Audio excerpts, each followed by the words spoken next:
They hand me the microphone. As my shoulder sinks under the weight of this dress, the woman says, "The 1 millionth refugee just left South Sudan, can you comment?"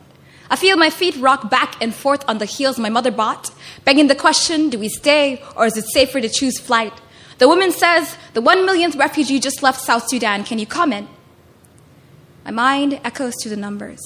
1 million gone, 400,000 dead in Darfur, 2 million displaced. And I feel this lump take over my throat as if each of those bodies just found a grave right here in my esophagus. Our once country, all north and south and east and west, so restless the Nile couldn't hold us together, and you asked me to summarize. They talk about the numbers as if this isn't still happening, as if 500,000 didn't just die in Syria, as if 5,000 aren't still making their final stand at the bottom of the Mediterranean, as if there aren't entire volumes full of fact sheets about our genocides, and now they want me to write one. Fact. We never talked over breakfast because the warplanes would swallow our voices. Fact. My grandfather didn't want to leave home, so he died in a war zone. Fact. A burning bush without God is just a fire.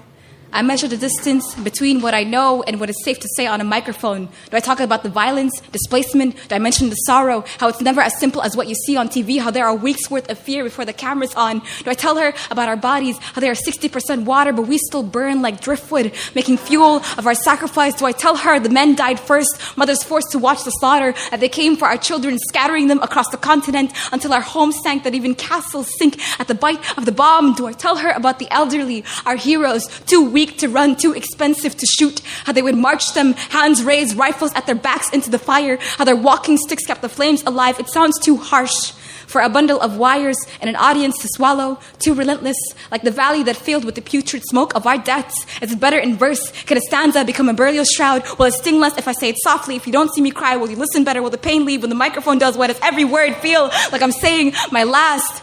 30 seconds for the soundbite, and now 3 minutes for the poem. My tongue goes dry, the same way we died, becoming ash without ever having been coal. I feel my left leg go numb, and I realize that I locked my knees, bracing for impact. I never wear shoes I can't run in.